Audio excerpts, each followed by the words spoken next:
نحمده ونصلي على رسوله الكريم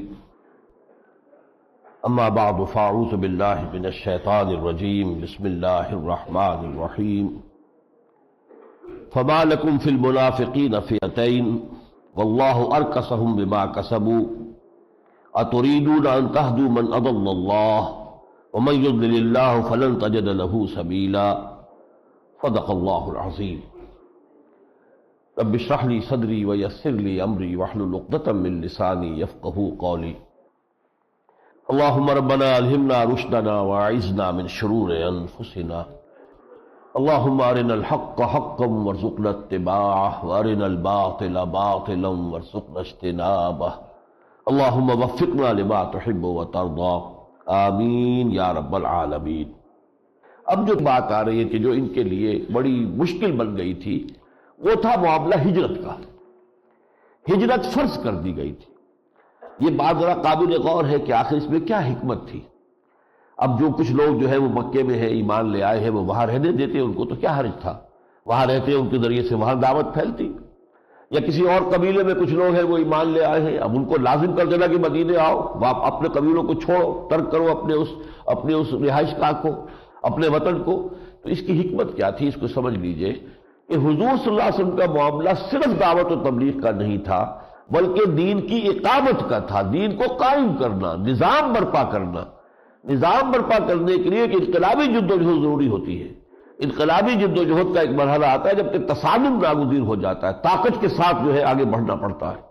تو اس صورتحال میں اگر جتنی بھی طاقت تھی مسلمانوں کی، اگر وہ منتشر رہتی، مکے والے مکے میں ہیں، فلاں قبیلے کے لوگ اس قبیلے میں ہیں، فلاں علاقے کے لوگ وہی ہیں، تو پھر وہ طاقت جو ہے ایک مرکز پر اگر نہ آئی ہوتی تو وہ قوت بہم نہیں پہنچ سکتی تھی کہ جس کے ساتھ کہ حضور صلی اللہ علیہ وسلم پھر انیشیٹو لے کر اور باطل کو للکارتے اور اس کو چیلنج کرتے، اور یہ قتال فی سبیل اللہ کا جو مرحلہ شروع ہوا تھا اس کے تقاضے پورے ہوتے۔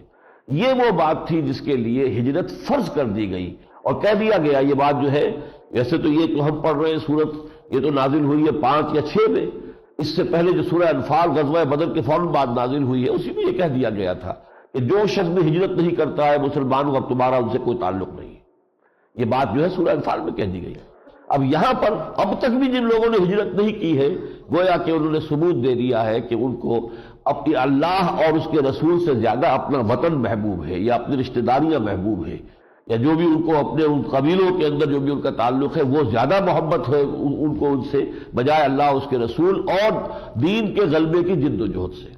تو اب جو گفتگو ہو رہی ہے وہ یہ ایک اور موضوع ہے ہجرت کا، کہ جو در حقیقت موضوع تو بظاہر ہجرت کا ہے، لیکن اصل میں یہ ہوئی منافقین کے ساتھ گفتگو چل رہی ہے۔ فما لکم فی المنافقین فئتین، تو اے مسلمانوں تمہیں کیا ہو گیا ہے، منافقین کے بارے میں تم 2 گروہوں میں بٹ گئے ہو۔ کچھ لوگ یہ کہتے تھے کہ آخر مسلمان ہے، کلمہ گو ہے، آخر ان کے ساتھ ہمیں رعایت کرنی چاہیے، کسی وجہ سے وہ ہجرت نہیں کر پا رہے، نہیں آئے ہیں، تو اس کا یہ مطلب تو نہیں کہ ان کے ایمان پر شک کیا جائے۔ فما لکم فی المنافقین فئتین واللہ ارکسہم بما کسبوا، اللہ تعالیٰ تو ان کو الٹ چکا ہے بسبب ان کے قسم کے، جو انہوں نے کام کیا کہ ہجرت نہیں کی۔ اس میں نفی کر دی جائے گی، کوئی اتنا ضعیف ہے کہ سفر نہیں کر سکتا، کوئی خاتون ہے کہ جس کے لیے ممکن نہیں ہے وہ ہجرت کر کے جانا، وہ سفر جو ہے نہیں کر سکتی ہے، راستہ اسے معلوم نہیں، وہ ایکسیپشن ہو جائیں گے۔ لیکن جن کے لیے ممکن ہے اور وہ ہجرت نہیں کر رہے، وہ گویا کہ اپنے اس کرتوت کی وجہ سے اب اللہ تعالیٰ نے ان کو تلپٹ کر دیا ہے، الٹ دیا ہے، یعنی اب ان کا ایمان جو ہے وہ تسلیم نہیں کیا جائے گا۔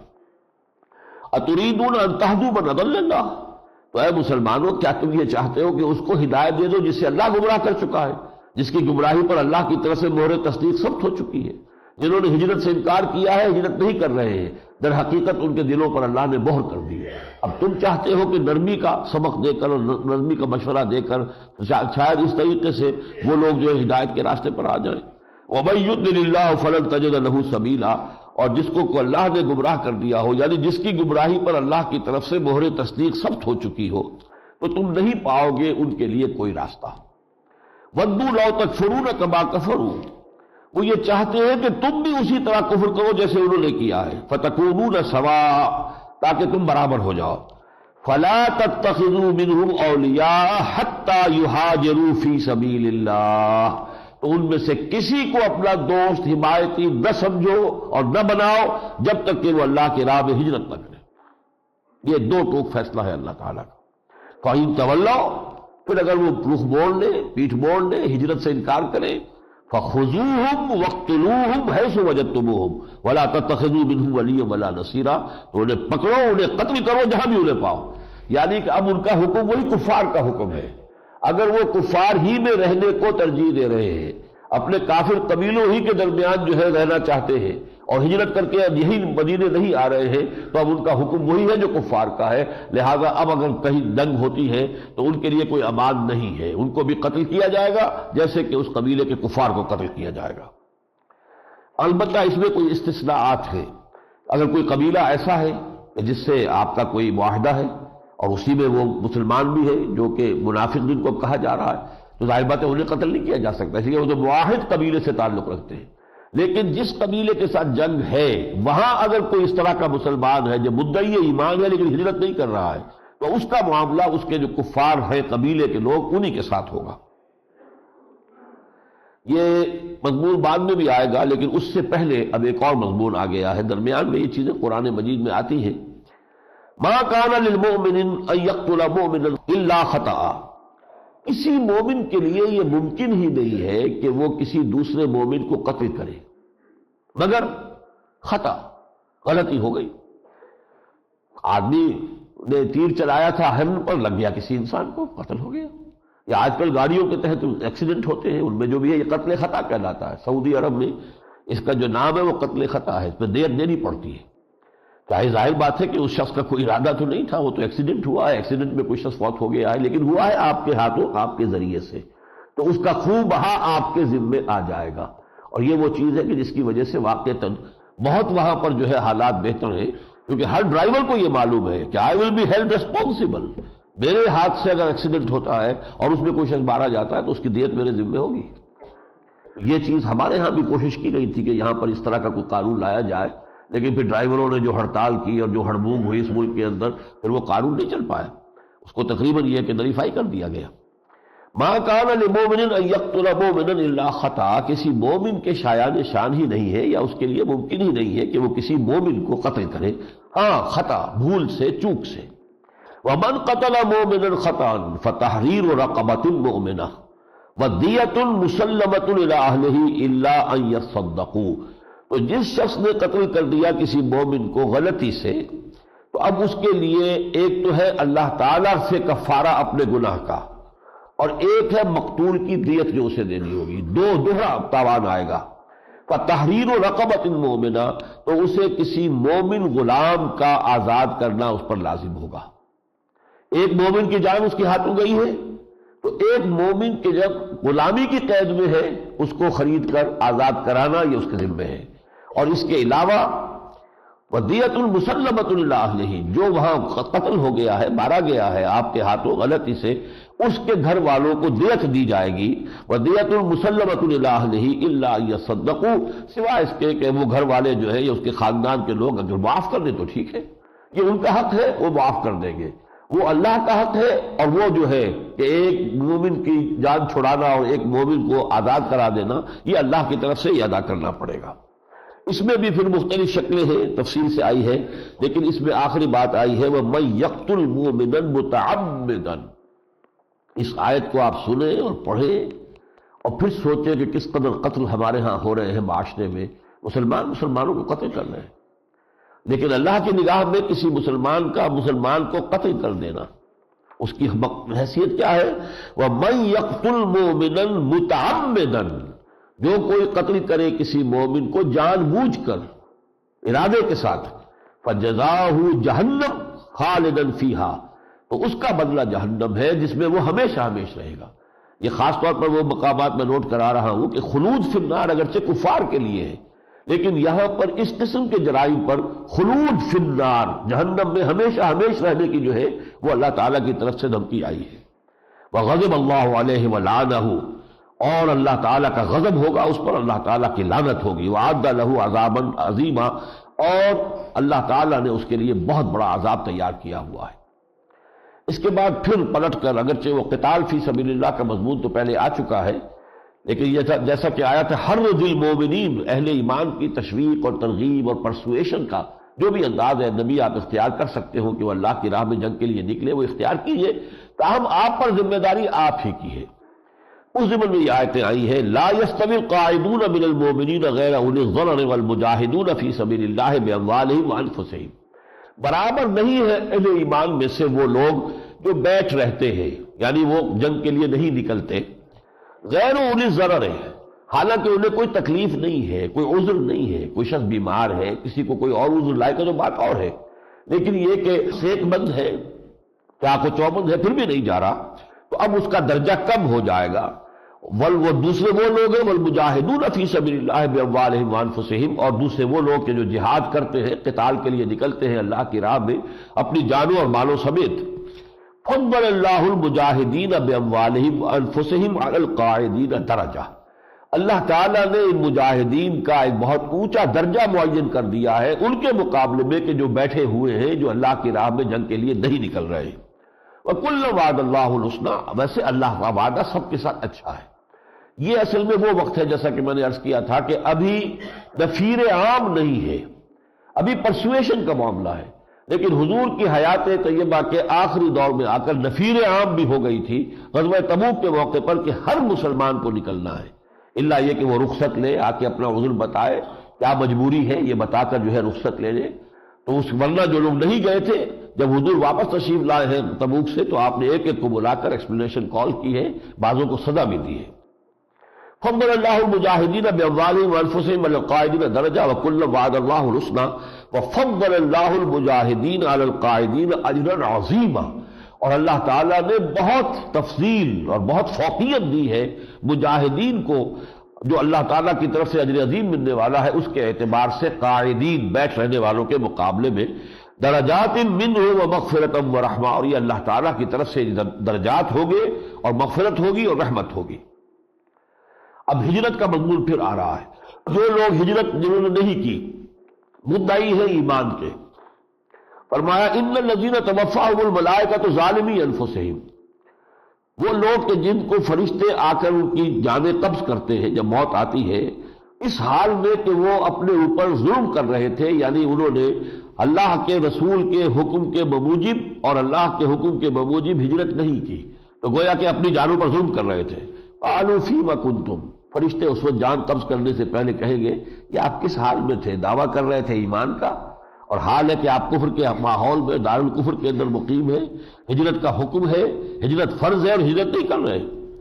قالوا كنا مستضعفین فی الارض، تو وہ کہتے ہیں کہ ہم تو زمین میں دبا لیے گئے تھے، کمزور تھے، ہماری اندر سکت نہیں تھی۔ قالوا الم تکن ارض اللہ واسعۃ، تو فرشتے کہیں گے کہ کیا اللہ کی زمین کشادہ نہیں تھی، فتہاجروا فیہا، کہ تم اس میں ہجرت کرتے۔ فاولئک مأواہم جہنم، تو یہ وہ لوگ ہیں کہ جن کا ٹھکانہ جہنم ہے، وساءت مصیرا، اور وہ بہت ہی بری جگہ ہے جانے کی، لوٹنے کی۔ الا المستضعفین من الرجال والنساء والولدان، ہاں وہ کہ جو ضعیف ہوں، بوڑھے ہوں، مردوں میں سے، عورتوں میں سے اور بچے، لا یستطیعون حیلۃ، نہ تو ان کے پاس کوئی تدبیر موجود ہے، کوئی وسائل موجود ہے کہ وہ سفر کر سکے، ہجرت کر سکے، ولا یہتدون سبیلا، نہ انہیں راستہ معلوم ہے، جائے تو کہاں جائے۔ مدینے میں سفر کرنے کے لیے کوئی ٹرین تو چل رہی نہیں تھی، کوئی بس سروس نہیں تھی، کچھ بھی نہیں تھا، تو ایسے لق و دق جو ہے وہ صحرا کے اندر نکل کھڑے ہوں، تو ایسی مجبوری اگر کسی کو تھی تو ان کا معاملہ یہ ہے کہ فاولئک عسى الله ان يعفو عنهم، تو یہ لوگ وہ ہے کہ اللہ، امید ہے کہ اللہ تعالیٰ ان کو معاف فرما دے گا، وكان الله عفوا غفورا، اور یقیناً اللہ تعالیٰ جو ہے وہ معاف فرمانے والا، بخشنے والا ہے۔ ومن يهاجر في سبيل الله يجد في الارض مراغما كثيرا وسعا، اور جو کوئی اللہ کی راہ میں ہجرت کرے گا تو پائے گا کہ اللہ کی زمین میں اس کے لیے بڑی وسعت ہے، اس کے لیے بہت جگہ ہے، کشائش ہے۔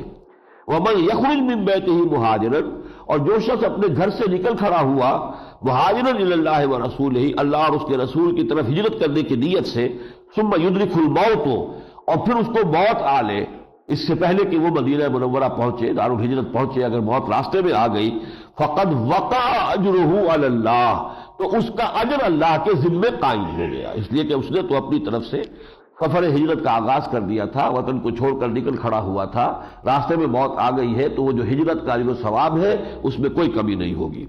وَمَن يَخْرُجْ مِن بَيْتِهِ مُهَاجِرًا إِلَى اللَّهِ وَرَسُولِهِ ثُمَّ يُدْرِكْهُ الْمَوْتُ فَقَدْ وَقَعَ أَجْرُهُ عَلَى اللَّهِ وَكَانَ اللَّهُ غَفُورًا رَحِيمًا۔ اس کے بعد ایک تفصیل کے ساتھ نماز خوف کی تلقین کی گئی ہے اگلے رکوع کے اندر، میں اس کی تفصیل میں نہیں جا رہا، اس لیے کہ جہاں یہ اندیشہ ہو کہ اگر مسلمان سب کے سب باجماعت کھڑے ہو جائیں نماز پڑھنے کے لیے تو دشمن ایک دم ٹوٹ پڑے، تو اس کی پھر تفصیل بتائی گئی۔ اور چونکہ کوئی شخص بھی یہ پسند نہیں کر سکتا تھا کہ وہ حضور کے ساتھ نماز نہ پڑھے، کون شخص اس کو پسند کرے گا؟ اب اگر فرض کیجئے دو حصوں میں کیا اور ایک کی امامت تو حضور نے کرائی اور دوسرے کی امامت تو کوئی اور کرائے گا، تو اس میں تو کوئی بھی مسلمان جو ہے اس فضیلت کو ترک کرنے کے لیے تیار نہیں، لہذا اس کی ایک تفصیلی شکل بتائی گئی ہے کہ حضور جو ہے وہ ان کی امامت کرے، ایک رکعت پڑھنے کے بعد حضور تو بیٹھے رہے، باقی لوگ جو ہے ایک رکعت اور پڑھ کے سلام پھیر کر چلے جائیں۔ اب جو بقیہ گروپ تھا وہ آ جائے اور اب وہ حضور جب ایک رکعت اپنی بقایا پڑھ رہے تو حضور کی امامت میں وہ ایک رکعت پڑھیں گے، حضور ایک رکعت پڑھ کر سلام پھیر دیں گے کہ آپ کی 2 رکعتیں ہو گئی، اور اس کے بعد وہ لوگ اپنی رکعت پوری کر لیں گے۔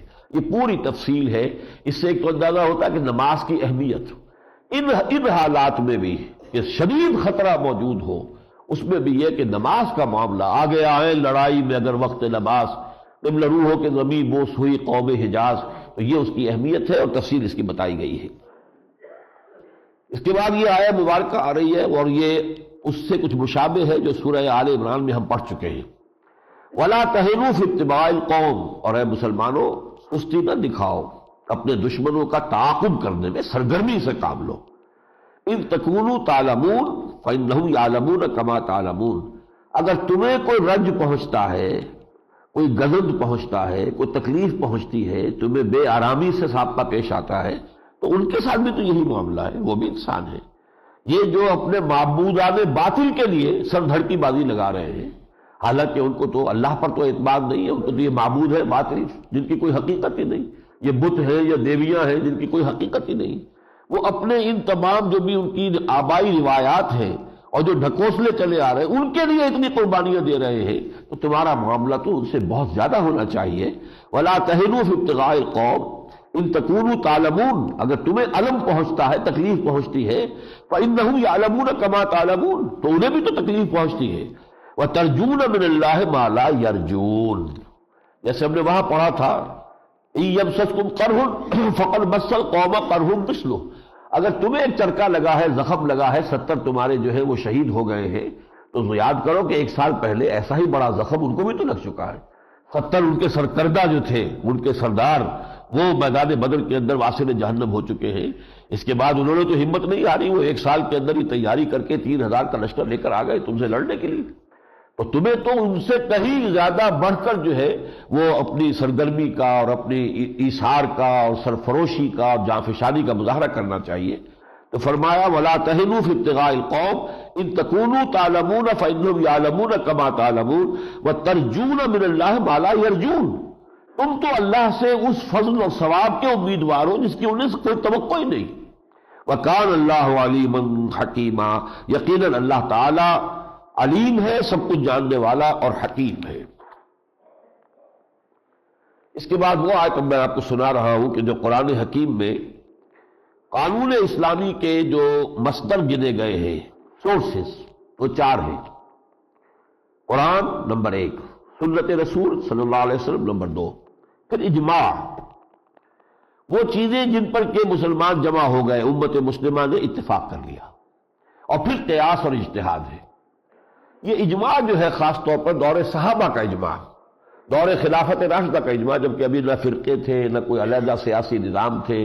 خلافت راشدہ میں ایک حکومت، ایک نظام، ایک خلیفہ، وہی ان کا امام ہے، مذہبی قیادت علیحدہ نہیں ہے، سیاسی قیادت علیحدہ نہیں ہے، وہی مذہبی اعتبار سے بھی قائد ہیں ابو بکر اور عمر اور عثمان اور علی، اور وہی سیاسی اعتبار سے بھی وہ آپ کے حکمران ہیں۔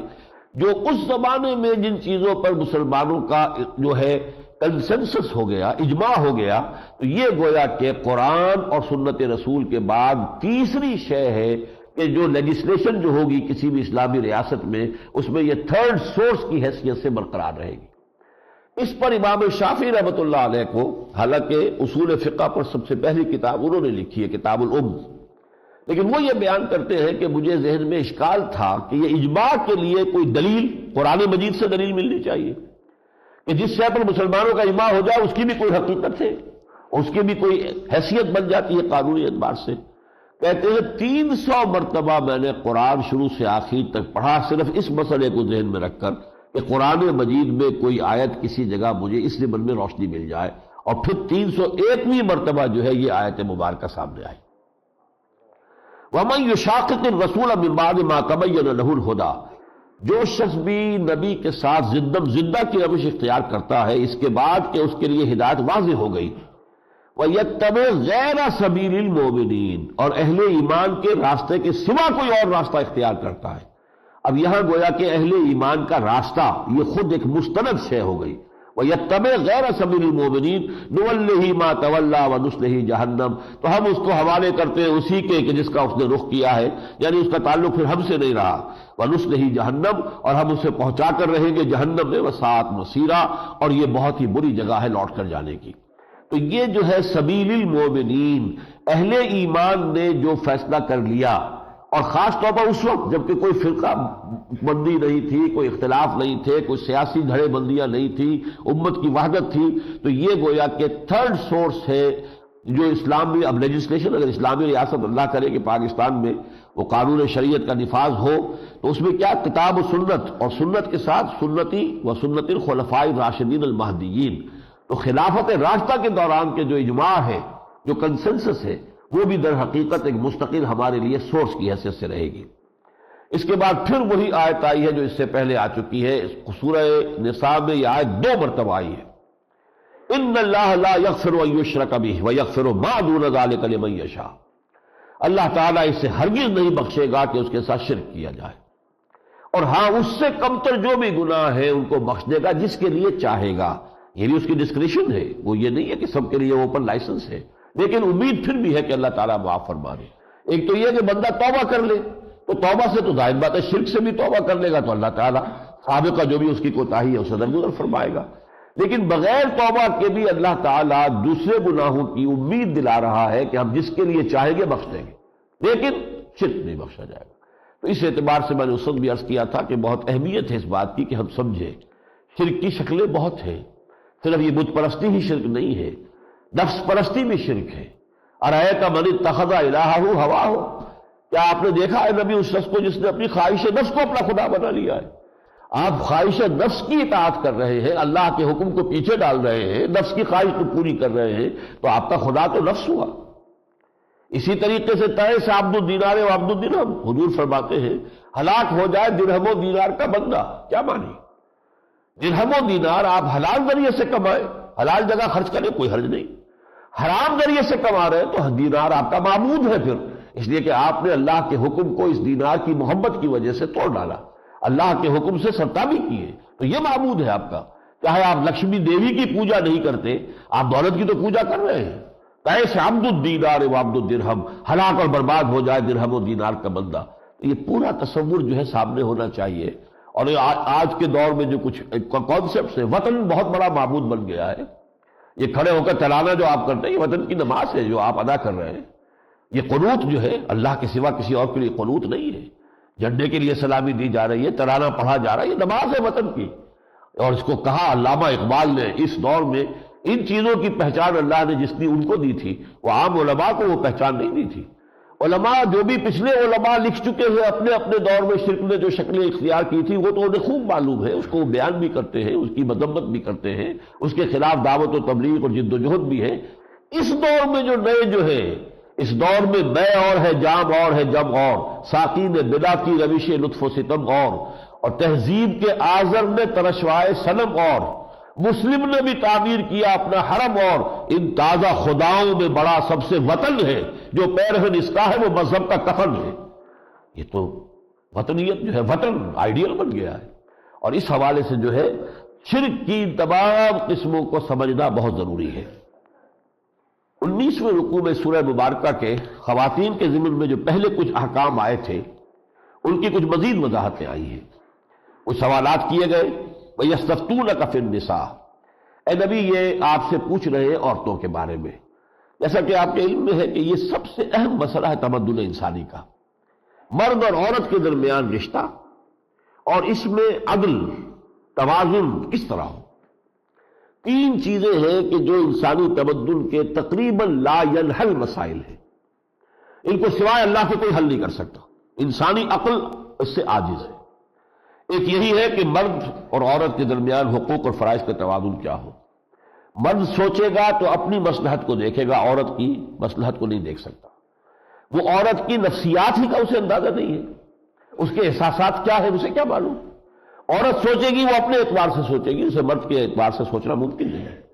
ہاں جو دونوں کا خالق ہے وہ دونوں کو جانتا ہے کہ میں نے اس میں کیا رکھا ہے، اس میں کیا رکھا ہے، اس کے حوالے سے وہ جو نظام دیا ہے اس نے وہ، اور یہ ہے سب سے بنیادی مسئلہ۔ جب سے انسان ہے تب سے یہ عورت مرد کا مسئلہ تو چلا آ رہا۔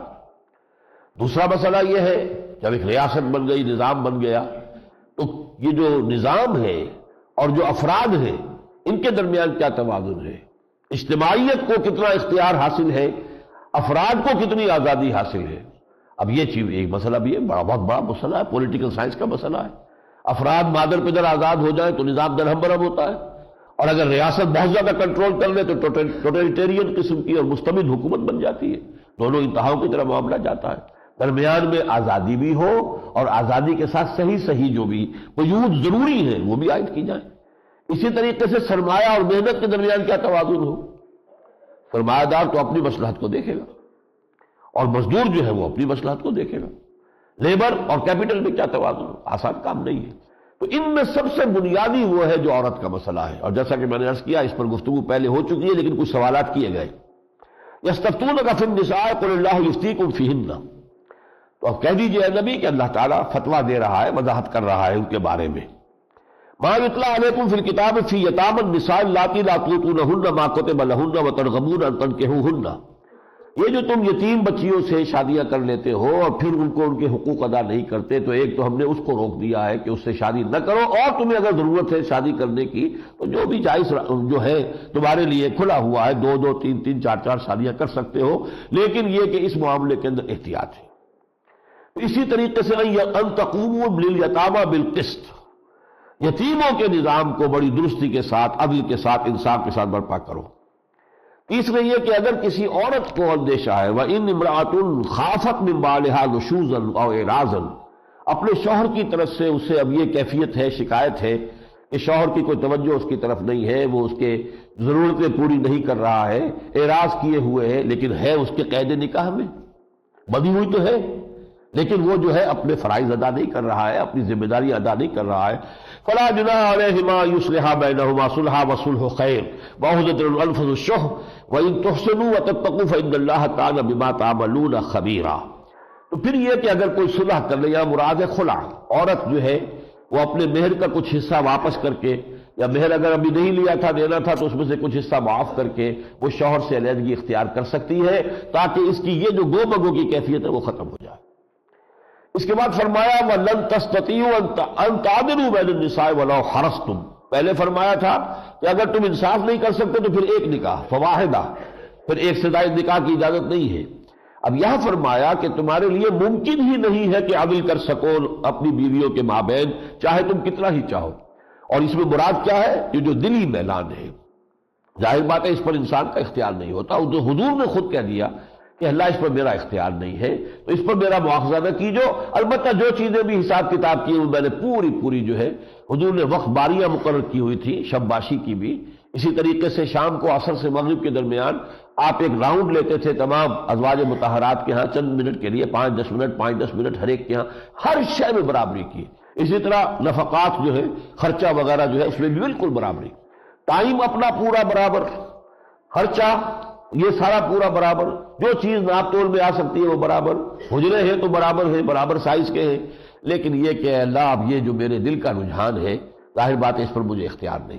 اسی کو یہاں کہا گیا کہ اس درجے پہ تم نہیں کر سکتے، فلا تميلوا كل الميل، اور ایسا نہ ہو جائے کہ تمہارا سارا رجحان کسی ایک ہی کی طرف ہو جائے، فتذروها كالمعلقة، اور پھر تم دوسری بیوی کو ایسے کر دو کہ معلق ہو کر رہ جائے۔ یہ معلقہ کا لفظ جو ہے یہ بہت موضوع ہے، وہ لٹکی ہوئی ہے غریب، کہ نہ تو وہ شوہر والی ہے، شوہر کی کوئی توجہ ہی نہیں اس کی طرف، کوئی نہ شوہر اس کی کوئی ضرورتیں پوری کر رہا ہے، نہ اس کے اخراجات پورے کر رہا ہے، نہ اس کے پاس آتا ہے، اور دوسری طرف یہ کہ ہے بھی نکاح میں، لہذا وہ کوئی اور نکاح بھی نہیں کر سکتی. تو اس شے کو بہت بڑا گناہ قرار دیا گیا. کسی بیوی کو اس طور سے معلقہ بنا دینا کہ نہ وہ شوہر والی رہے اور نہ وہ آزاد ہو کے کہیں اور شوہر کر سکے، کسی اور گھر میں آباد ہو سکے، یہ بہت بڑا گناہ ہے، کبیرہ گناہ ہے. ایک اور بات یہ فرمائی وَإِن تُصْلِحُوا وَتَتَّقُوا فَإِنَّ اللَّهَ كَانَ غَفُورًا رَحِيمًا، اگر تم اس معاملے کے اندر اصلاح کرو اور تقویٰ کی روش اختیار کرو تو اللہ تعالیٰ بخشنے والا اور رحیم ہے. اگلی بات یہ ہے وَإِن يَتَفَرَّقَا يُغْنِ اللَّهُ كُلًّا مِّن سَعَتِهِ. یہ مقام اس اعتبار سے بہت اہم ہے کہ ہمارے ہاں یہ تصور قائم ہو گیا کہ طلاق تو کسی صورت دینی ہی نہیں، چاہے چخ چخ ہو رہی ہے، ساری عمر گزر گئی لڑتے جھگڑتے، آپس میں مزاجی موافقت نہیں ہوئی ہے، وہ سب کچھ ہے، وہ ساری شکایتیں بھی ہیں، لیکن یہ کہ طلاق نہیں دینی. اسی طرح چونکہ ہمارا ہندوانہ پس منظر ہے معاشرے کا، عورت طلاق لینے کے لیے آمادہ نہیں ہوتی، وہ خود یہ کہہ دیتی ہے کہ بھائی تمہارا اگر میری طرف میلان نہیں ہے ٹھیک ہے، تم شادی اور کر لو، اور مجھے یہ کہ طلاق مت دو، میں بیٹھی رہوں گی. ساری عمر گزار دیتی ہیں خواتین، اس لیے کہ مطلقہ تو بہت بڑی ایک سمجھی جاتی ہے کہ بہت عیب لگ گیا کسی کو طلاق ہو گئی تو اس کا تو گویا کہ اسٹیٹس ہی جو معاشرے کے اندر کچھ نہیں رہا. نکاح ثانی بھی جس طریقے سے ہندو اثرات کے تحت ہمارے ہاں جو ہے وہ بالکل خارج از بحث ہو جاتی ہے، مطلقہ ہو بیوہ ہو اس کا نکاح دوبارہ ہونا بہت مشکل ہو جاتا ہے، اور اگر کوئی کرتی بھی ہے تو خود جو ہے اس کے اوپر انگلیاں اٹھتی ہے کہ اس سے رہا نہیں گیا، بیٹھا نہیں گیا. یہ ساری چیزیں جو ہمارے معاشرے میں ہے یہ ہمارا ہندو تہذیب کا پس منظر چلا آ رہا ہے. یہ مقام وہ ہے کہ جس میں پرسویشن ہے کہ اگر مزاج میں موافقت نہیں ہے، موافقت ہونی چاہیے گھر کے اندر، تو جب تک کہ یہ موافقت نہ ہو اس وقت ظاہر بات ہے کہ گھر جو ہے وہ میدان جنگ بنا رہے تو اس سے تو کوئی فائدہ نہیں ہے. اولاد جو پروان چڑھے گی اس ماحول میں وہ منفی نفسیات لے کر پروان چڑھے گی، ان کے اندر جو ہے پازیٹیو سائیکالوجی نہیں ابھرے گی بلکہ نیگیٹو ابھرے گی. اس کے لیے بہتر ہے ان یتفرقا یغنی اللہ کلا من سعتہ، اور اگر وہ علیحدہ ہو جائیں، سیپریٹ ہو جائیں، تو اللہ تعالیٰ اپنی وسعت سے دونوں کے لیے کوئی بہتر بندوبست کر دے گا، غنی کر دے گا. ہو سکتا ہے اس عورت کو بھی کوئی ایسا شوہر اللہ تعالیٰ عطا فرما دے کہ جس کے ساتھ اس کے مزاج کی ہم آہنگی ہو جائے، وہ وہاں پر اپنی بقیہ زندگی جو ہے اطمینان کے ساتھ بسر کر سکے، اور اس مرد کو بھی اللہ تعالیٰ کوئی ایسی بیوی عطا کر دے کہ جس کے ساتھ اس کے مزاج کی ہم آہنگی ہو. تو گویا کہ یہاں ایک طرح کی پرسویشن ہے کہ بجائے اس کے کہ وہ کھٹپٹ ہی چل رہی ہے ساری عمر، اس میں بہتر یہ ہے کہ اس میں علیحدگی اختیار کر لی جائے. وَكَانَ اللَّهُ وَاسِعًا حَكِيمًا، اللہ تعالیٰ جو ہے وہ بڑی وسعت رکھنے والا ہے اور بڑا حکیم ہے، حکمت والا ہے. اب جو آیت آ رہی ہے اس سورہ مبارکہ کی وہ اہم ترین آیات میں سے قرآن مجید کے. یا ایھا الذین آمنوا کونوا قوامین بالقسط شہداء للہ ولو علی انفسکم وبالوالدین والاقربین. اہل ایمان کھڑے ہو جاؤ. اب یہاں قوام کا لفظ دوبارہ آ گیا ہے، اسی صورت میں پہلے بھی آ چکا ہے. الرجال قوامون علی النساء، لیکن وہاں قوامون کے بعد علی تھا، کسی کے اوپر. قوام پوری طریقے سے کھڑے ہو، پورے کسی کے اوپر، اس لیے میں نے ترجمہ کیا تھا حاکم، مرد عورتوں پر حاکم. یہاں ہے قوامین بالقسط، عدل کو قائم کرنے کے لیے کھڑے ہو جاؤ پوری قوت کے ساتھ. یا ایھا الذین آمنوا کونوا قوامین بالقسط شہداء للہ، اللہ کے حق میں گواہی دینے کے لیے کھڑے ہو جاؤ. اس لیے کہ اللہ تعالیٰ جو ہے سورہ آل عمران میں ہم پڑھ چکے ہیں قائما بالقسط، شہد اللہ انہ لا الہ الا هو والملائکۃ واولو العلم قائما بالقسط. اللہ تعالیٰ عدل اور انصاف کا قائم کرنے والا ہے. تو جو بھی اللہ پر ایمان رکھنے والے ہیں انہیں اپنا فرض سمجھنا چاہیے دنیا میں ظلم کا خاتمہ، ایکسپلائٹیشن کا خاتمہ، ریپریشن اور آپریشن کا خاتمہ، ڈسکریمنیشن کا خاتمہ، اونچ نیچ کا خاتمہ. یہ کہ ایک طرف دولت کے انبار ہے اور دوسری طرف بھوک ہے، احتیاج ہے، ایک کے بچے کے لیے جو ہے وہ کھانے کے لیے نہیں ہے، دوسرے کے کتے کے لیے نہ معلوم کیا کچھ ہے. یہ چیز جو ہے کسی معاشرے کے اندر عدل اور انصاف اور قسط کے خلاف، اس کے خلاف طاقت کے ساتھ کھڑے ہو جانا فرض ہے اس شخص کا جو اللہ تعالیٰ پر ایمان رکھتا ہے. اس لیے کہ اللہ قائم بالقسط ہے. اور آگے چل کر ہم پڑھیں گے سورہ حدید میں آیا ہے کہ ہم نے رسول بھیجے اس لیے لقد ارسلنا رسلنا بالبینات وانزلنا معهم الکتاب والمیزان لیقوم الناس بالقسط. ہم نے رسول بھیجے، معجزے دیے، کتابیں نازل کی، شریعتیں اتاری، کس لیے؟ Is it exercise in futility؟ بیکار کی کوئی بات تھی؟ اس لیے تھی کہ لوگ عدل پر قائم ہو. ہم نے عادلانہ نظام دے دیا ہے. ہمارا دین حق جو ہے یہ عادلانہ نظام ہے. عورت کو اس کے حقوق دیتا ہے، مرد کو اس کے حقوق دیتا ہے. ہر طرح کے حقوق کا اور فرائض کا توازن اس میں قائم کر دیا گیا ہے. یہ دین قائم ہو تاکہ لوگ عدل و انصاف کے پابند ہو جائیں. سورہ شورى میں آیا حضور سے خطاب کر کے حضور فرماتے ہیں کہ مجھے یہ حکم دیا گیا، امرت لأعدل بینکم، مجھے حکم ہوا کہ عدل قائم کروں. تو اب ظاہر بات ہے کہ حضور عدل قائم کریں گے تو کیسے کریں گے؟ وہ تو اسی طرح ہوگا کہ آپ پر ایمان لانے والے اپنا تن من دھن لگانے کے لیے تیار ہو جائیں کہ وہ نظام عدل و قسط قائم کریں. یا ایھا الذین آمنوا کونوا قوامین بالقسط شہداء للہ. اور یہ نوٹ کر لیجئے اگلی صورت میں یہ آیت پھر آئے گی. تھوڑی سی اس کے اندر جو ہے وہ ترتیب کا فرق ہے. وہاں آئے گا یا ایھا الذین آمنوا کونوا قوامین للہ شہداء بالقسط. کھڑے ہو جاؤ پوری طاقت کے لیے، پوری طاقت کے ساتھ اللہ کے لیے، اور انصاف کی گواہی دینے والے بن کر. یہاں ہے کونوا قوامین بالقسط، تم کھڑے ہو جاؤ پوری قوت کے ساتھ عدل کو قائم کرنے کے لیے. شہداء للہ، اللہ کے حق میں گواہی دینے کے لیے، یعنی اللہ نے جو دین دیا ہے اس کو قائم اور نافذ کرنے کے لیے. وَلَوْ عَلَىٰ أَنفُسِكُمْ وَبِالْوَالِدَيْنِ وَالْأَقْرَبِينَ. یہ جو عدل کا معاملہ ہے وہ تمہارے اپنے خلاف جا رہا ہو یا تمہارے والدین کے خلاف جا رہا ہو یا رشتہ داروں کے خلاف جا رہا ہو. کوئی معاملہ ہے آپ سوچتے ہیں کسی نے آپ کے سامنے رکھا ہے اور آپ سمجھتے ہیں کہ یہ بات اگر میں کہتا ہوں بات تو حق یہ ہے لیکن اس سے تو میرے والدین کو نقصان ہو جائے گا، یا اس سے مجھے نقصان پہنچ جائے گا، یا اس سے میرے کسی رشتہ دار کو نقصان پہنچ جائے گا. اگر اس کی وجہ سے آپ نے عدل کا دامن چھوڑ دیا تو گویا کہ اللہ کے ساتھ آپ کا پھر کوئی رشتہ نہیں، کوئی تعلق. عدل کا دامن. کونوا قوامین بالقسط شہداء للہ ولا علی انفسکم. اب علی کا لفظ آیا، یہ علی خلاف کے لیے ہوتا ہے، چاہے وہ خلاف ہو تمہارے اپنے ابل والدین یا تمہارے والدین کے، والاقربین یا رشتہ داروں کے. ان یکن غنیا او فقیرا فاللہ اولی بہما. یہ خیال ہو سکتا ہے میرا یہ رشتہ دار ہے، یہ غریب ہے تو میں اس کے حق میں فیصلہ دے دوں، یہ غریب ہے. تو یہ نہیں ہے. کوئی غریب ہے یا کوئی امیر ہے، اللہ ان دونوں کا مولا ہے، تم نہیں ہو. تمہیں تو حق کی بات کرنی ہے، عدل کی بات کرنی ہے، انصاف کی بات کرنی ہے. جو حق ہے، صحیح بات ہے، وہ فیصلہ دو. اس میں یہ کہ کسی کے غنی اور کسی کے فقیر ہونے سے تمہارا فیصلہ جو ہے وہ اثر متاثر نہ ہو جائے. فلا تتبعوا الہویٰ. تو دیکھو خواہشات کی پیروی مت کرو. ان تعدلوا، خواہشات کی پیروی کرتے ہوئے عدل سے انحراف نہ کرو. وَإِن تَلْوُوا أَوْ تُعْرِضُوا. پھر اگر تم اپنی زبانوں کو موڑو گے اور موڑ کے بات کرو گے، جسے آپ کہتے ہیں کہ وہ آپ اپنے جو الفاظ ہیں آپ ان کو پوری طریقے سے صحیح ادا نہیں کرنا چاہتے، تو اس طرح نہیں ہے، بلکہ بات صاف اور سیدھی. قولوا قولا سدیدا. بات سیدھی کرو، صاف کرو، واضح کرو. اور تو اگر کوئی ذرا کنی کترا جاؤ گے فإن اللہ کان بما تعملون خبیرا. تو ظاہر بات ہے کہ جو بھی کچھ تم کر رہے ہو، اگر عدل سے قسط سے تم نے انحراف کیا ہے، اگر صحیح فیصلے کے بجائے غلط فیصلہ دیا ہے، تو اللہ تعالیٰ باخبر ہے تمہارے عمل سے بھی تمہاری نیت سے بھی. اب بڑی اہم آیت آ رہی ہے.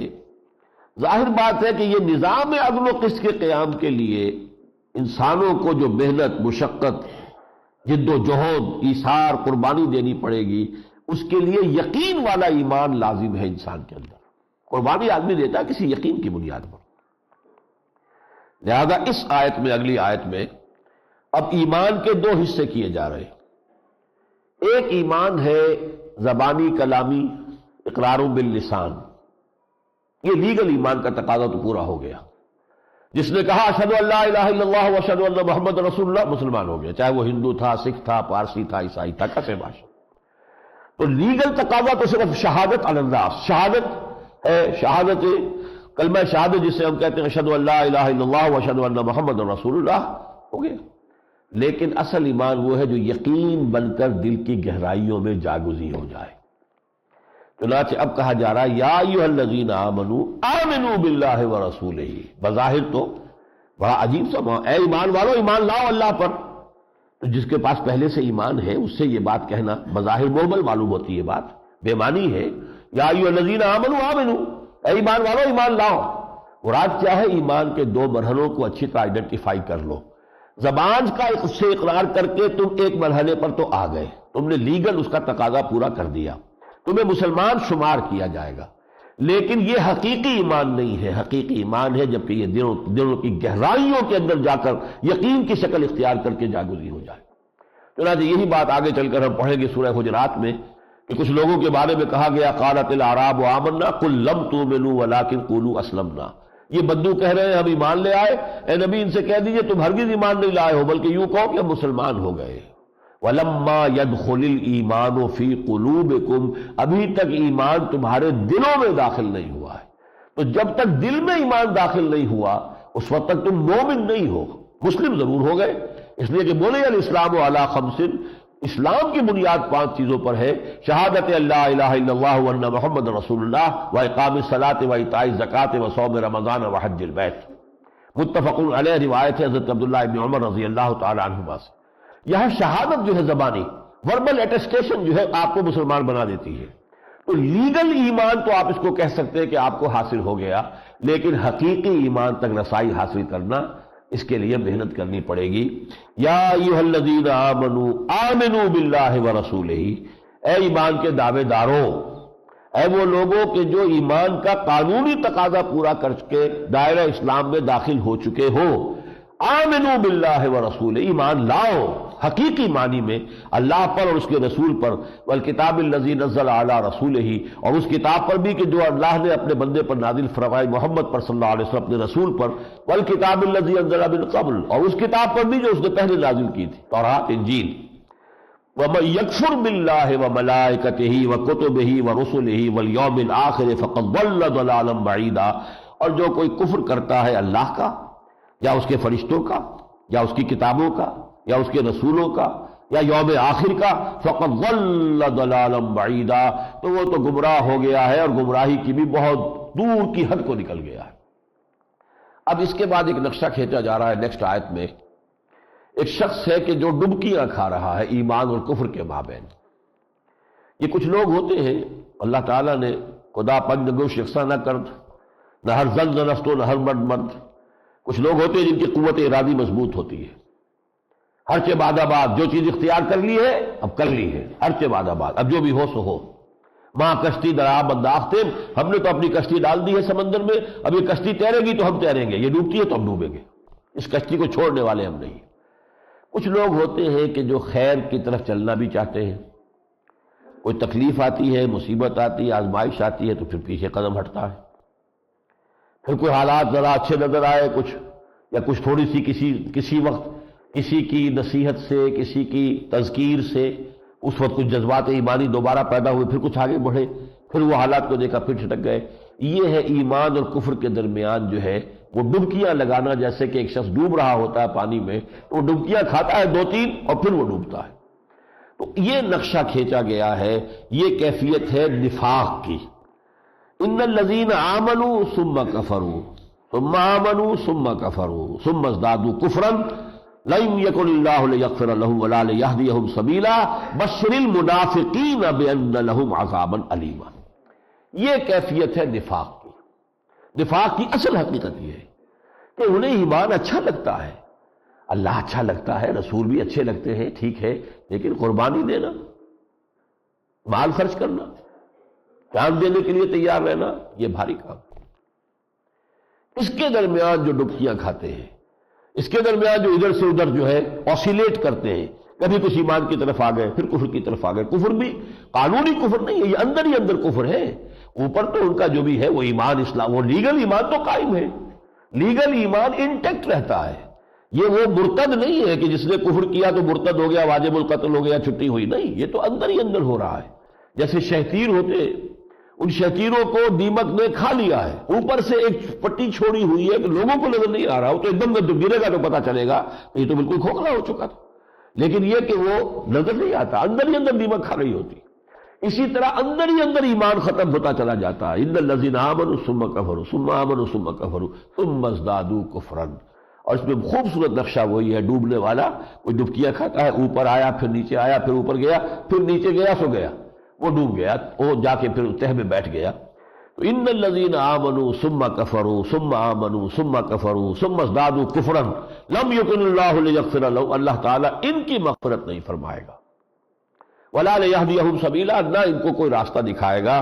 بشر المنافقین بان لہم عذابا الیما، ان منافقین کو تو بشارت دے دیجئے۔ یہ بڑا طنزیہ انداز ہے قرآن کا، بشارت دے دیجئے۔ بشارت اچھی بات کی دی جاتی ہے، لیکن ان کے لیے بشارت ہی یہ ہے اب، اور کسی شے کے یہ حقدار رہے ہی نہیں۔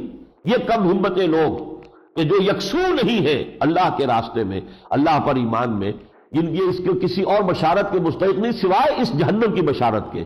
بشر المنافقین بان لہم عذابا الیما، بشارت دے دیجئے ان منافقین کو کہ ان کے لیے تو دردناک عذاب ہے۔ آگے چل کر ان کا ایک نقشہ کھینچا گیا ہے کہ اب یہ منافقین جو مدینے میں تھے وہ مذبذبین بین ذالک، یہ الفاظ بھی غالباً آگے آ جائیں گے، وہ اس امید میں تھے، اس انتظار میں تھے کہ دیکھیں یہ اونٹ کس کروٹ بیٹھتا ہے، فائنل وکٹری کس کی ہوتی ہے۔ ابھی تو چل رہا ہے معاملہ، سی 100 ہے، بدر میں فتح ہو گئی مسلمانوں کی، احد میں کچھ تھوڑی سی شکست بھی ہو گئی مسلمانوں کو، ابھی چل رہا ہے نا معاملہ، تو دیکھیں اونٹ کس کروٹ بیٹھتا ہے۔ وہ اپنے آپ کو یکسو نہیں کرتے تھے، اگر ٹوٹل آئیڈینٹیفائی کرتے اپنے آپ کو مسلمانوں کے ساتھ تو پھر اگر شکست ہو جاتی تو گویا کہ نقصان ہو گیا، مارے گئے۔ ٹوٹل آئیڈینٹیفائی کرتے کفار کے ساتھ تو کفار کو شکست ہو گئی تو نقصان ہو گیا۔ تو وہ چونکہ اپنی منفعت کو رکھتے ہیں پیش نظر، لہذا وہ کس کیفیت میں، اس کو قرآن کہتا ہے تربص، انتظار میں، گو بگو میں، دیکھو دیکھو تیل کی دھار دیکھو، ذرا دیکھتے رہو کہ یہ اونٹ کس کروٹ بیٹھتا ہے۔ الذین یتربصون بکم، یہ وہ لوگ ہیں جو ہے مسلمانوں تمہارے بارے میں منتظر ہیں، گو مگو کے اندر مبتلا ہیں، دیکھ رہے ہیں۔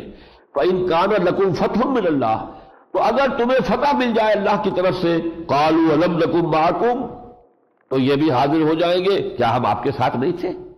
ہم بھی تو مومن تھے، ہم بھی تو نمازیں ساتھ ہی پڑھتے تھے آپ کے مسجد نبی میں، محمد رسول اللہ کی امامت میں، ہمیں برابر کے حصے دار ہیں۔ وہ مال غنیمت ہے تو اس میں سے حصہ ملنا چاہیے، یا اور کوئی برکات ہے فتح کی تو اس میں سے ہمیں حصہ ملنا چاہیے۔ وَإِن كَانَ لِلْكَافِرِينَ نَصِيبٌ، اور اگر کافروں کو کوئی حصہ مل گیا، کوئی فتح حاصل ہو گئی یا ان کو کوئی چیز ہاتھ آ گئی، قَالُوا أَلَمْ نَسْتَحْوِذْ عَلَيْكُمْ وَنَمْنَعْكُمْ مِنَ الْمُؤْمِنِينَ، تو وہ جا کے ان سے کہیں گے دیکھیے کس طریقے سے ہم ڈھال بنے رہے، ہم نے مسلمانوں کو آپ پر حملہ آور نہیں ہونے دیا، ہم روکے رہے ان کو، اور ہم نے جو ہے مسلمانوں کو نمنعکم، آپ لوگوں کو بچائے رکھا۔ ہم تو اندر سے بیٹھ کر جو ہے ففتھ کالمسٹ ہو کر، اور ہم اندر سے انٹرنل سیبوٹاج کے ذریعے سے آپ کا کام کر رہے تھے بیٹھے ہوئے وہاں پر، لہذا یہ کہ اب اگر آپ کو فتح ہو گئی ہے تو پھر یہ کہ ہمیں بھی اس میں سے کچھ ملنا چاہیے۔ فَاللَّهُ يَحْكُمُ بَيْنَكُمْ يَوْمَ الْقِيَامَةِ، تو لوگوں سن لو، اللہ فیصلہ کرے گا تمہارے مابین قیامت کے دن۔ وَلَن يَجْعَلَ اللَّهُ لِلْكَافِرِينَ عَلَى الْمُؤْمِنِينَ سَبِيلًا، اور اللہ تعالیٰ ایسے کافروں کو، یہ حقیقتاً تو کافر ہے، چاہے یہ منافق جو ہے کافر سے بدتر ہے، چاہے لیگل وہ مسلم ہے، لیگل اینٹیٹی ہے ہی نہیں منافق، میں نے شروع میں آج آپ کو بتایا تھا، اسی وجہ سے منافقین سے کہیں گفتگو قرآن میں یا ایھا الذین نافقوا یا ایھا المنافقون پورے قرآن میں کہیں نہیں آیا، جہاں بھی ہے یا ایھا الذین آمنوا، لیکن یہ ہے کہ وہ ہے تو کافر، بظاہر وہ مسلمان ہیں۔ ذالک بانہم آمنوا ثم کفروا فطبع علی قلوبہم فہم لا یفقہون، یہ سورہ منافقون آئے گی 28ویں پارے میں۔ تو ان کے یہ فرمایا کہ ان کے لیے اللہ تعالیٰ جو ہے کوئی راستہ نہیں کھولے گا۔ ان المنافقین یخادعون اللہ وہو خادعهم، یہ منافق اللہ کو دھوکہ دینے کی کوشش کر رہے ہیں اور اللہ ان کو دھوکہ دے رہا ہے۔ وَإِذَا قَامُوا إِلَى الصَّلَاةِ قَامُوا كُسَالَىٰ، جب نماز کے لیے بھی کھڑے ہوتے ہیں تو بڑے کسل مند، مارے باندھے کو، جیسے کہ ظاہر بات ہے اپنے آپ کو مسلمان شمار کرانے کے لیے اس معاشرے میں نماز پڑھنی ضروری تھی۔ وہ آج کا معاشرہ تو نہیں ہے چاہے آپ سارے سال ایک نماز بھی نہ پڑھے، مسلمان تو پورے ہیں آپ کی اس مسلمانیت میں تو کوئی کمی نہیں ہوتی۔ تو وہاں تو یہ تھا کہ جو شخص مسجد میں نہیں آ رہا، نماز نہیں پڑھ رہا، وہ اس مسلمان ہی نہیں ہے۔ تو آتے تو تھے مارے باندھے کو، لیکن صاف نظر آ جاتا تھا کہ انشراح ان کو نہیں ہے، ذوق و شوق نہیں ہے، شوق عبادت نہیں ہے، بلکہ یہ ہے کہ یہ ایک قانونی تقاضا پورا کر رہے ہیں۔ وَإِذَا قَامُوا إِلَى الصَّلَاةِ قَامُوا كُسَالَىٰ يُرَاءُونَ النَّاسَ، وہ تو اصل میں لوگوں کو دکھاوے کے لیے نمازیں پڑھتے ہیں۔ وَلَا يَذْكُرُونَ اللَّهَ إِلَّا قَلِيلًا، اللہ کا ذکر، اللہ کی یاد نہیں کرتے مگر کہیں اتفاقاً کہیں کوئی شے میسر آ جائے۔ مذبذبین بین ذالک، یہ مذبذب ہے ان دو چیزوں کے مابین، لا الہ ہؤلاء ولا الہ ہؤلاء، نہ یہ ان کی طرف ہے اور نہ ان کی طرف ہے، یہ مخلص کسی سے بھی نہیں، یہ صرف اپنے مفاد کے پرستار ہیں۔ مفاد مسلمانوں کے ساتھ ہو جائے فبہا، ہم مسلمان ہیں، اور مفاد اگر کفار کے ساتھ ہے فبہا، ہم بھی آپ کے ساتھ ہیں۔ تو ان کا معاملہ یہ مذبذبین بین ذالک لا الہ الا ولا الہ الا ومن یضلل اللہ فلن تجد له سبیلا، اور جس کو اللہ تعالیٰ گمراہ کر دے، وہ بات ذہن میں رکھیے، یعنی جس کی گمراہی پر اللہ تعالیٰ نے اب مہر لگا دی، اب یہ تو گئے، یہ ڈبکیاں کھا کر یہ تو گیا، تو وہ جو ہے اب اس کے لیے کوئی راستہ نہیں ہے۔ اس کے بعد فرمایا، اور یہ قرآن مجید میں جو سخت ترین آیات آئی ہے نفاق کے بارے میں، ان میں سے ایک ہے، ان المنافقین فی الدرک الاسفل من النار، یقیناً یہ منافق آگ کے سب سے نچلے طبقے میں ہوں گے، ولن تجد لهم نصیرا، اور تم ان کے لیے کوئی مددگار نہیں پاؤ گے، واتقوا یوما لا تجزی نفس عن نفس شیئا ولا يقبل منها شفاعۃ ولا یؤخذ منها عدل ولا هم ينصرون الا الذین تابوا۔ اس صورت میں یہ سمجھیے کہ اگرچہ تقریباً جس صورت کا روئے سخن منافقین کی طرف ہے، لیکن توبہ کا دروازہ ابھی ان کے لیے کھلا رکھا ہے، ابھی بند نہیں کیا گیا۔ وہ سورہ توبہ میں جا کر ہم دیکھیں گے کہ توبہ کا دروازہ ان کے لیے بند ہو گیا، اب کوئی تمہارے لیے امکان نہیں، لیکن ابھی فرمایا الا الذین تابوا، سوائے ان کے جو توبہ کرے، واصلحوا، اور اصلاح کر لے اپنی، واعتصموا باللہ، اور اللہ کے ساتھ چمٹ جائیں، واخلصوا دینہم للہ، اور اپنے دین کو خالص کر لیں اللہ کے لیے، فاولئک مع المؤمنین، تو پھر وہ اہل ایمان میں شمار ہوں گے، وسوف یؤتی اللہ المؤمنین اجرا عظیما، اور یقیناً اللہ تعالیٰ جو ہے ان اہل ایمان کو بہت بڑا اجر عطا فرمائے گا۔ آخری آیت جو آج ہم پڑھ رہے ہیں وہ بہت ہی پیارا انداز ہے، ما یفعل اللہ بعذابکم، لوگوں اللہ کو تمہیں عذاب دے کر کیا لینا ہے، ما یفعل اللہ بعذابکم، یعنی اللہ معاذ اللہ کوئی سیڈسٹ ہستی تو نہیں ہے کہ کسی تکلیف دے کر اسے کوئی لذت حاصل ہو، معاذ اللہ ثم معاذ اللہ، ما یفعل اللہ بعذابکم ان شکرتم وآمنتم، اگر تم شکر کی روش اختیار کرو، اگر تم ایمان کا راستہ اختیار کرو تو اللہ کو کیا لینا ہے تمہیں عذاب دے کر، وَكَانَ اللَّهُ شَاكِرًا عَلِيمًا، اور اللہ تعالیٰ تو بہت ہی قدر افزائی فرمانے والا، قدردانی کرنے والا ہے۔ جو بھی اللہ کے لیے کوئی محنت کرے گا، جو اللہ کے لیے مال خرچ کرے گا، جو اللہ کے لیے اپنی زندگی کے اوقات لگائے گا، اللہ تعالیٰ بہت قدردان ہے، بہت قدر افزائی فرمانے والا ہے۔ شاکرن، اب ایک شکر بندہ کرتا ہے اللہ کا احسان مندی کے ساتھ، اور اللہ کا شکر کیا ہے، وہ قدر فرماتا ہے اپنے بندوں کی، جیسا کہ میں نے آج آپ کو حدیث شروع میں سنائی تھی، اللہ تعالیٰ ہمارا ذکر کر رہا ہے اس وقت اپنے ملائکہ مقربین کی محفل میں، کہ دیکھو میرے بندے اس موسم میں کہاں کہاں سے چل کر آئے ہیں، کس لیے آئے ہیں، کوئی سیاسی نعرے بازی نہیں ہے، کوئی فرقے وارانہ جھگڑا یہاں نہیں ہے، کوئی کسی کی تکفیر کا فتویٰ نہیں ہے، کچھ نہیں ہے، صرف قرآن پڑھنے اور سمجھنے کے لیے۔ تو یہ اللہ تعالیٰ ذکر اللہ فی من عنہ، ایک اللہ کی محفل ہے جس کے بارے میں وہ امیر خسرو نے کہا ہے، بڑا پیارا انداز ہے، خدا خود میر محفل بود اندر لا مکان خسرو، محمد شب محفل بود شب جائے کہ من بودم۔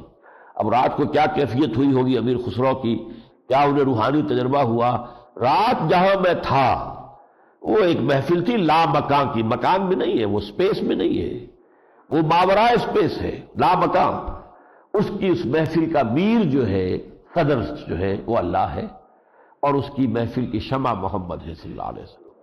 خدا خود میر محفل بود اندر لا مکان خسرو، محمد شمع محفل بود شب جائے کہ من بودم، وہاں اللہ تعالیٰ اپنے بندوں کا ذکر کرتا ہے کہ میرے بندے، اور خاص طور پر جو اس کے لیے اپنا تن من دھن لگا دے، تو اللہ تعالیٰ فرشتوں سے کہتا ہے کہ دیکھو یہی ہے نا، وہ تم کہتے تھے کہ یہ فساد مچائیں گے اور یہ خونریزی کریں گے، اور شیطان جو ہے کہتا تھا کہ تو ان میں سے اکثر کو شکر گزار نہیں پائے گا، دیکھو میرے بندے ہیں، شکر گزار بھی ہیں، میری ہدایت جو ہے اس کی پیروی کر رہے ہیں۔ اللہم ربنا اجعلنا منہم، اللہم ربنا اجعلنا منہم، آمین یا رب العالمین۔ بارک اللہ لی ولکم فی القرآن العظیم ونفعنی وإیاکم بالآیات والذکر الحکیم۔